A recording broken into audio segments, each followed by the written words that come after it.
बिस्मिल्लाहिर्रहमानिर्रहीम। सब खां पहिरियों त महांगाई जिन जी पैदावार आहे, महांगाई जिन पैदा कई आहे, उन्हनि ट्रैक्टर ते ऐं टांगा ते मुख़्तलिफ़ रैलियूं कयूं ऐं स्टेजुनि ते बि जेके रांभा कंदा त असां जेको आवाम लाइ निकिरूं था, उहे माण्हू हिन हुकूमत में उन्हनि सां गॾु आहिनि। असीं समाजी वर्कर सहाफ़ी ऐं शहरी जेको आहे पुरज़ोर अपील बि कयूं था ऐं मुतालबो बि कयूं था त हिन महांगाई ते कंट्रोल कयो वञे। अटो कोन्हे को यूटिलिटी स्टोर ते जेकॾहिं असां वञूं था त मूं जहिड़ो सहाफ़ी वञे थो उहो बि लाइन में बीठो आहे, मूं जहिड़ो समाजी वर्कर वञे थो उहो बि लाइन में बीठो आहे। हिकिड़ी जेको आहे डाटसन अचे थी उहा पूरी थी वञे ऐं उन खां पोइ उनखे अटो नथो मिले। अटो जेको यूटिलिटी जो आहे उहो निहायत नाकारा आहे, उनखे सब्सिडी ताईं करे तव्हां ॾियो था त तव्हांखे बि शर्म अचणु घुरिजे जो तव्हां फूड वारा जेके इंस्पेक्टर फूड वारा जेके बि आहियो तव्हां उनखे चेक नथा कयो। सर जेको अॼु तव्हां महंगाई खिलाफ़ मार्च कयो आहे उन वाले तव्हां छा चवणो आहे? बिस्मिल्लाहिर्रहमानिर्रहीम। अस्सलाम वालेकुम दोस्तों, महांगाई के खिलाफ़ दोस्तन अॼु हीअ रैली कढी। तव्हां सभिनी खे ख़बर आहे त पूरी सिंध में अटे जो बहरान थी चुको आहे ऐं हुक्मरान जेके आहिनि उहे ॼाणी माणी ग़रीबनि जे वात मां मानी जो गिरह खसण जी कोशिशि करे रहिया आहिनि।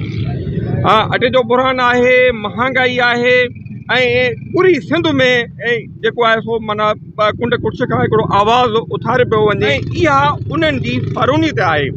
ॿोॾे जे करे जेके मुतासिर थिया त उहे घरनि खां बेघर लॻा वेठा आहिनि। तव्हां सभिनी खे ख़बर आहे उन्हनि जो माल मता मरी ख़तमु थी वियो, फसल तबाह ऐं बर्बाद थी विया, पर हुक्मराननि खे कंहिं बि क़िस्म जी ॻाल्हि न आई ऐं उन्हनि ग़रीबनि खे ओन करण जी कोशिशि न कई, रहंदो उहे ख़ुशियूं मल्हाए रहिया आहिनि।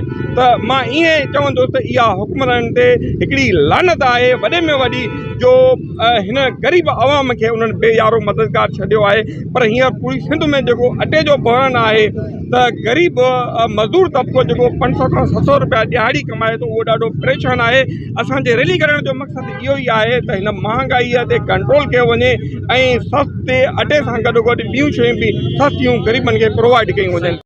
महंगाई खिलाफ़ मार्च कयो आहे, लॉन्ग मार्च कयो आहे, उन वाले तव्हां छा चवणो आहे? साईं, ही हिते सिंध में 15 सालनि खां मथे पीपल्स पार्टी जी हुकूमत आहे जंहिंजो नारो ऐं मंशूर आहे रोटी कपिड़ा और मकान। त पीपल्स पार्टी ग़रीब आवाम खां इहा रोटी बि खसी आहे, कपिड़ो बि खसियो आहे ऐं मकान बि खसियो आहे। ग़रीब आवाम रोडनि ते आहे, हिकु गिर मानीअ जे गिरह जे लाइ तड़पी रहियो आहे। अटो कोन्हे, शहर में अटो नथो मिले, 5000 रुपया मण अटो आहे। यार ग़रीब माण्हू दाल मानी